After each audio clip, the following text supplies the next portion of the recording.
We are Ole Miss Rebels. As Mississippi's flagship university, we dig deeper, see farther, work harder. We pioneered human organ transplants. We helped prove Einstein's theory of gravitational waves. We are conducting life-changing research that solves the problems of today. We are Ole Miss, transforming lives and the world. Welcome to the POMcast with Stephen Willis. Now we're going to do things a little different. We are going to provide an honest look at Ole Miss athletics for the fan, by the fan, and of the fan. That is what we do. Hell be to me. I'm just kidding. Tune in for some Ole Miss sports news. We're going to give it to you straight. Yeah, right now. The POMcast starts now. It happens now. Holy cow. Listen to me. It's starting. Well, it's going to start right about now. Good morning, good morning, good morning. Welcome to the POMcast. I am your host on this magical mystery tour of We Call Ole Miss Fandom, Stephen Willis. Thank you very much for joining me today. And I do want to say congratulations for a fantastic season. Didn't quite make it to Omaha. One game short. Congratulations. Ole Miss a loser 16-3 to Arizona last night. Almost there, but injuries and everything just kind of bit us in the end. I do want to tell you about the Vault Society. What is the Vault Society? Well, it's the major push of the Ole Miss Athletics Foundation. It's a 5-year commitment to support. Membership starts at $5,000 a year, and there's a benefit chart on the site. We'll give you that address in a minute. All gifts to Ole Miss between now and June 30th, that's about a little over 2 weeks, will receive triple points. Red points are non-deductible and go towards priority seating. Blue points are 90% tax deductible and go towards parking and non-home ticketed games. That'd be postseason, bowl games, neutral site. A good thing that would fit the criteria of that would be coming up on Labor Day in the Georgia, well, it's not the Georgia Dome, Mercedes-Benz Stadium. So if you have any questions about it, you can check out the site at give2athletics.com. Again, that is give2athletics.com. If you want to watch the podcast or listen to the podcast, however you want to do it, we're available at the Stephen Willis and at the Rebel Walk, facebook.com/POMcast or the Rebel Walk. YouTube, we're at Positively Ole Miss. Subscribe, hit the bell. That'll not only let you know that we're streaming, it'll let you know what we're streaming about, which is always very important. We're also on Twitch at Positively Ole Miss, all one word. We're on Willis Digital Media on YouTube and Twitch as well. If you want to catch the audio version, the pod version, that's not the primary for us, but we put it out there for you guys because you guys are awesome. You can catch us at Apple Podcasts, Google Podcasts, Stitcher, SoundCloud, Spotify, iHeartRadio, TuneIn Radio, and Pandora. Right there for the pod. Also, if you're watching this video, retweet, share it on whichever medium you're on. Share it into your list so that we can just get the word out. This media only grows since it's on social media, by expanding social media. And we've done a fantastic job. Whenever we first started, we were at 30 views per day. Now we're, this past week and everything, we were over 1,000 views for video. And it just keeps growing and growing and growing and growing. And thank you so much. That's all on you guys. But the impetus of it, if you could just hit like, you could hit retweet, you could hit share. Those things on your social media of choice will help us out greatly. So thank you very much for that. I think that's everything about the announcements. Today is going to be kind of a palate cleanser day. We're not going to focus too much on the baseball series. That's over. We're going to move directly on to football. And the first thing that we wanted to hit is the two narratives of Matt Corral.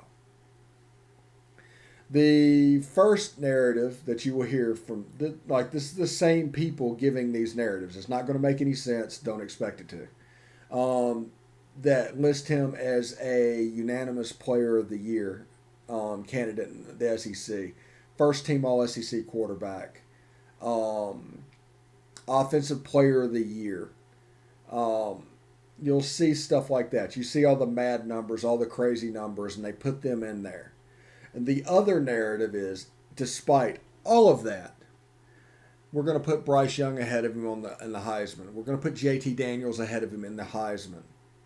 I've seen lists that put Miles Brennan ahead of him in the Heisman. Why? Why? Well, basically there is a laziness attached with some members of the media and stuff like that, because we've been in list season now for quite some time, so we don't take lists too seriously. But there's a laziness with media that just assumes that a quarterback at Clemson, Alabama, Oklahoma is going to be a Heisman candidate. That same group of people and that same line of thinking discounts Matt Corral because it's Lane Kiffin's system. Seriously, think about that for a second. Matt Corral is the system quarterback on the board, but there's nothing said about Spencer Rattler, the unanimous pretty much number one pick for the Heisman right now. Bryce Young, nobody says system quarterback about them. DJ, I don't know his last name. I think it's Ugalele or something like that. At Clemson, nobody says system quarterback there. But there's like multi-time successes in the system that they're in. That every quarterback before them was on the stage in New York for the Heisman Trophy. In Oklahoma's case, where Spencer Rattler is the leader, they actually have 2 winners and a runner-up of his predecessors. In fact, the only quarterback in the system that has had anywhere near a bad year, and it wasn't a bad year, was Spencer Rattler last year. But he's the unanimous number one because in the past, Baker Mayfield, Kyler Murray, Jalen Hurts, they were all up on that stage. Now, this is important to realize, and this is what you need to realize, is the same people making these crazy theories up, crazy uneducated theories about basically a system quarterback and a not system quarterback and just a great player, whatever they do, based on that narrative. Those are the same people that's voting for the award. It's a popularity contest. It is. Despite the fact that the leader in QBR is Matt Corral, easily. And whenever you do all SECs and offensive players of the year and all that, Matt Corral's generally number one on that list. But when it comes to the Heisman, you're lucky if Matt Corral pops up at number 10. Now, why is that? Now, a lot of people think that it's because the Heisman has become a team award. And they're expecting Ole Miss's defense to be as bad as it was last year. But in an all SEC schedule with no spring and everything, we've given you the reasons why the slow start happened last year. That defense by the end of the year was not ranked, was not a 126 to 130 level defense. You can ask Indiana about that. There was improvement made to the end, but the beginning was pretty bad. I think Alabama got the maximum number of yards minus like 7. I mean, some crazy number. I think Ole Miss forced 1 punt all night.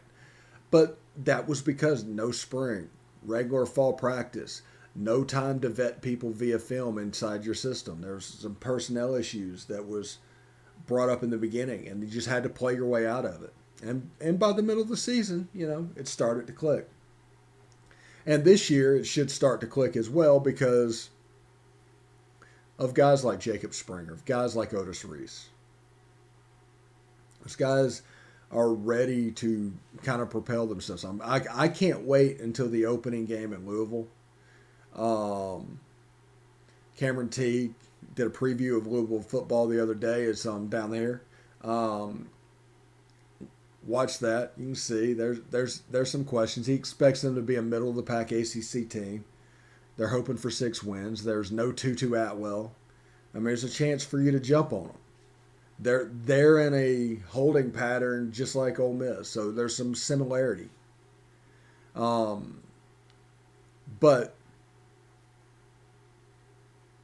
kind of lost my train of thought for a second. But when you're talking about system quarterbacks, like Oklahoma's quarterback is a system quarterback. It's the air raid. It's the same thing that Mike Leach was punished for 10 years ago. It's a system quarterback. Whoever gets plugged in, B.J. Simmons, Graham Harrell, one after the other, it works. Or it did work, but that's beside the point. Lincoln Riley, the same thing happens. His style of quarterback fits in that offense, and it doesn't matter who they are as long as they have those attributes. So you go out and find a dual threat quarterback from, I think, Arizona, and all of a sudden build him into that job. Like I said, the only semi-bad season at quarterback for them was last year. Now, the light might have came on for a young quarterback. Who knows? And nobody is saying he's a bad quarterback. I'm not saying he is a bad quarterback. I'm saying the narratives are different between him with 4 or 5 games of subpar football last year and Matt Corral, 2. And the leader in QBR in the country and actively working, like the drop 8 against Arizona got him.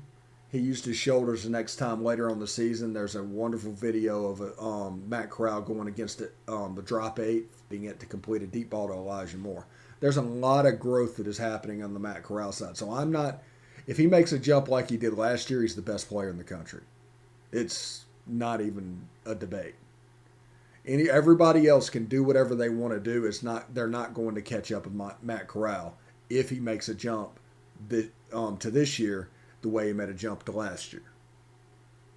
Just on the mental side of the fence last year, Matt Corral had a fantastic offseason, and that helped him so much going into the season. And it also helped him going up to Arkansas after what happened. His mentality is why he was able to bounce back and get beyond that. He's a really good football player. But that's the two narratives that you see.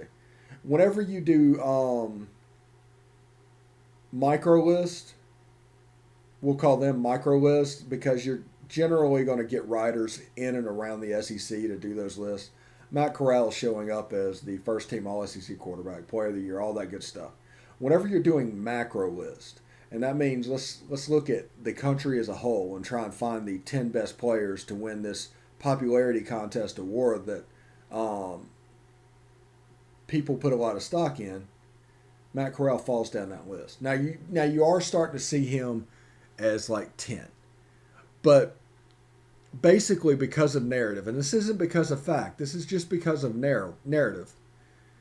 The media has made him essentially this year's Zach Wilson. That's what they've essentially done. He's a good quarterback, but they're all going to be surprised that like he's a top 3 pick in the NFL draft and where did this come from and all of this. And it's all based off of this narrative and everything that they're building right now, trying to justify why something won't happen. This is all about crystal balls. Nobody knows what's going to happen. Nobody knows the future. If you knew the future, it'd be like Biff Tannen. But nobody knows. They're just guessing. So they have to form a narrative to fit their opinion. So you have 2 separate things going out right now. And that is Matt Corral is the leading candidate to be the dominant player in the SEC offensively. And 3 players are better than him in the Heisman race. Any real situation, and in that one, if you just moved it over, Matt Corral's like a 4th team All-SEC player. How about that? I think it's absolutely funny because people not knowing, it really shows whenever they think nobody's watching. Whenever, it's like a get me over curveball. That's what these lists are. They're just trying to get to media days, which is about a month away, by the way. But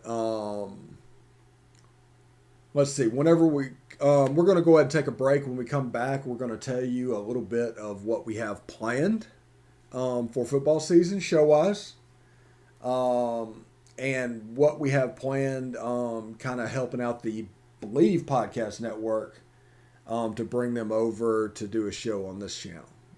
So, I mean, it could be really cool, and we have a lot of stuff coming up. But let's take a short break. When we come back, we'll get to all of that good stuff.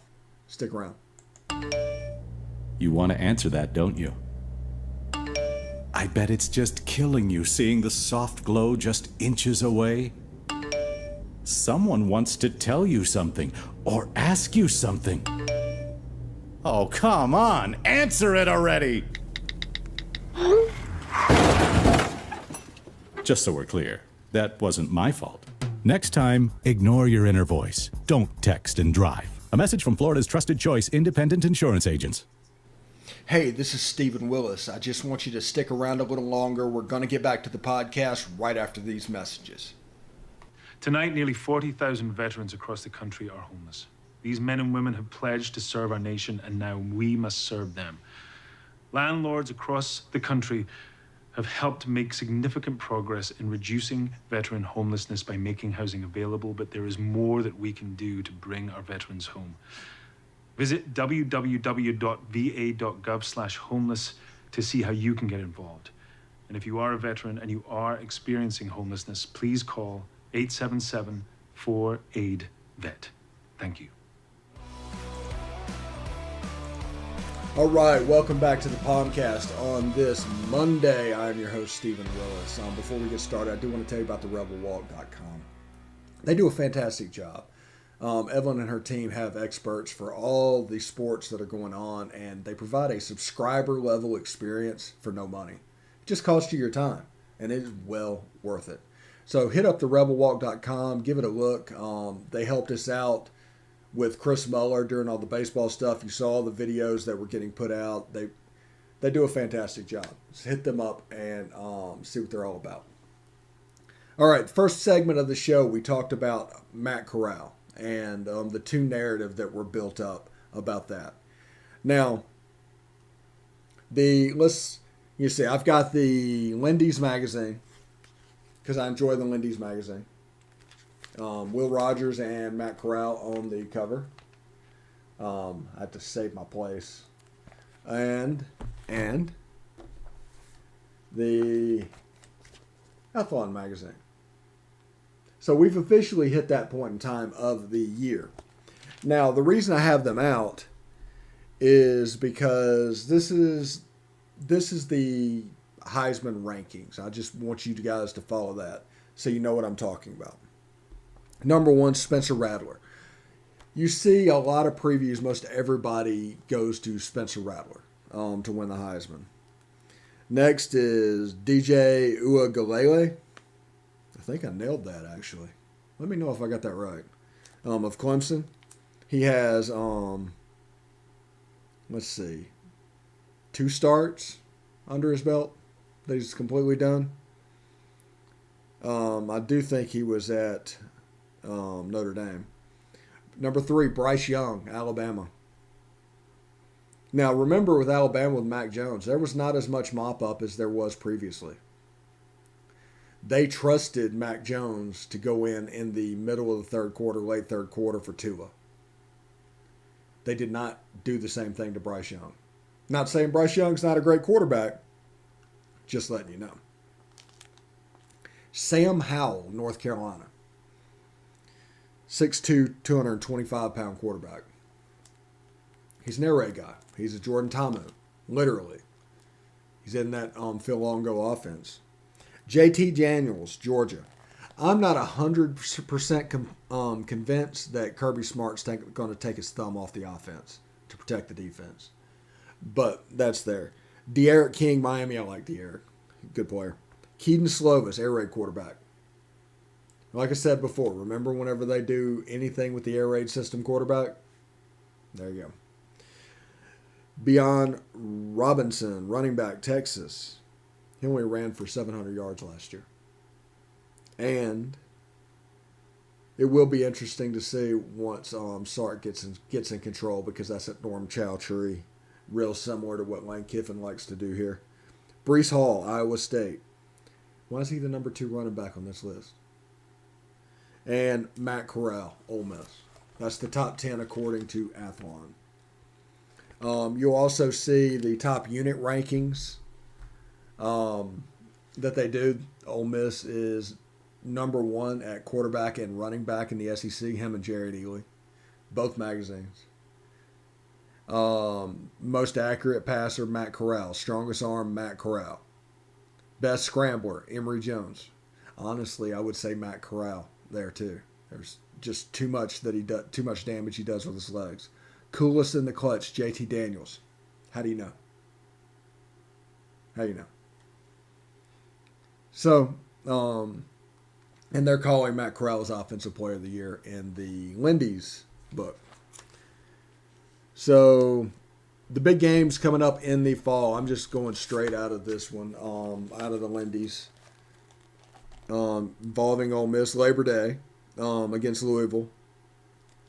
Ole Miss at Alabama, October 2nd. They mention actually in here, they wrote an article about Ole Miss stealing signals, even though we're tempo and we don't go slow at all.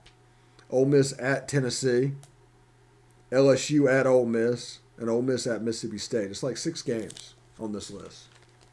And that's a pretty big deal for an Ole Miss program that wasn't on that list very often. And it's because of Matt Corral. It's because of Lane Kiffin. Remember, with this offense, it's a primarily run-based offense. People that don't understand what's going on will see the deep passes and assume it's a passing air raid type offense. This is a 60% run offense. And the reason for that is, I will say this over and over again, 80% of the time, it's tempo. It's the Baylor type offense. It's going really, really fast, a lot of run game, really simple offense. Now, 10% of the plays in a game are Lane Kiffin specials. Those are going to be double move plays on the outside, trick plays, things like that that are designed to score right then. They're not designed for a chunk. They're designed to get to the end zone. And it doesn't matter if you call them on the 5-yard line or if you call it on their 10-yard line. It doesn't matter. It's designed to score a touchdown. Think Elijah Moore against South Carolina last year, a 90-yard touchdown pass. Remember how wide open he was. It was a double move. It was a Lane Kiffin special. It was designed to attack that singular defense and get Elijah Moore to a certain place. It's what Lane Kiffin does. It's why he is so special. But at its heart, this is a run-based offense, and it's going to click behind the mesh of Jerry and Ely and Matt Corral. Those two stay healthy, we will be fine. We still need to load up at tight end, still looking to see if there's going to be somebody emerge there. And I want to see what happens in the slot position. I think you might see some 10 personnel from the offense with 2 slot receivers, like a J.J. Henry and a Quay Davis. And Quay Davis can be the jet sweep guy while J.J. Henry is the one torturing the linebackers behind. Because remember, this offense is completely about torturing linebackers. It is what it does to linebackers and the stress it puts them under. It's quite upsetting if you're a linebacker. Quite not upsetting if you're an offensive coach. It's designed to create that pocket between the linebackers and the safeties, and then in their tight ends and slot receivers, they make hay. That's what this offense is supposed to do. You saw it many times over the season last year. The only way to really do a lot of damage with it is to get a dominant pass rush, and nobody was able to do that last year because that eliminates the ability to throw the ball downfield, which, like we said, they do 10% of the time. So this is going to be a fun offensive football season. If you are an offensive fan, this is going to be a fun season. Enjoy it, watch it. Go back and watch on-demand games leading up to it on our YouTube channel. All of 2020's on-demand games are available for you to watch on your TV. If you set up your YouTube and use the instructions that I put up there before, you can do that and watch the games on your TV whenever you want to. They're right there. I put them up there as a public service. So I'm going to give you a little bit of time back. Like I said, today was designed to be a palate cleanser. It just really was. After last night, we need to turn the page as quickly as possible and move on to the next thing. at least at least it wasn't a home series. Everything going on. But we're going to miss those seniors. They did a heck of a job, and this baseball team did really well with its back against the wall. They just ran out of gas at the end. And I really hate it for them. But we are about a month away from SEC Media Days. This is going to be a football-centric show from here on. We're going to talk about Ole Miss, and we're going to talk about the SEC West, and we're going to talk about the SEC East. We're going to get Corey Burton on the show. We're going to try and get the several people on the show that can talk to certain theories that I might have about their offense, whether they can confirm or deny what I'm seeing and what I've saw. So tune in for that. But we are literally going to give you a couple minutes back. I do want to thank you for joining us today on this fantastic show. And, as far as this show goes, football season is here, and we are going to go. Oh, also, before I get out of here, we're going to do a show this fall. We're planning on doing a show called Football School. We're going to pick a play from the game and break down what happened. We have an offensive coordinator. Corey's going to come by and do a breakdown of each one. Monday morning quarterback. We got a former SEC quarterback going to be willing to talk about the quarterback play in the game. I'm thinking about renaming We've Got Notes. That's the football reaction show to the playback show, because back in the day, everybody watched the playback. So thinking about doing that. Preview show. We're going to do a preview. We're going to do the Best in the West, and that's an SEC West show. SEC After Dark. That's an SEC as a whole show. Beast of the East. That's the talent that's doing it's a Believe show, but we're going to bring it on our network as well. So we have a really amount of content coming to you guys over the last months of the year, so it should be pretty great. But we're also going to, on a couple of days, do a wrap-up show of the baseball season as well. So you look forward to that. And Leanne Herring, we are going to do a recruiting show. Somebody tried to go swimming with her phone. We're trying to get her set up now, so just be patient. We're sorry about that, but we plan to have it to you shortly. Anyway, that's Monday. This is a palate cleanser. We talked about Matt Corral, and thank you very much. And hotty toddy.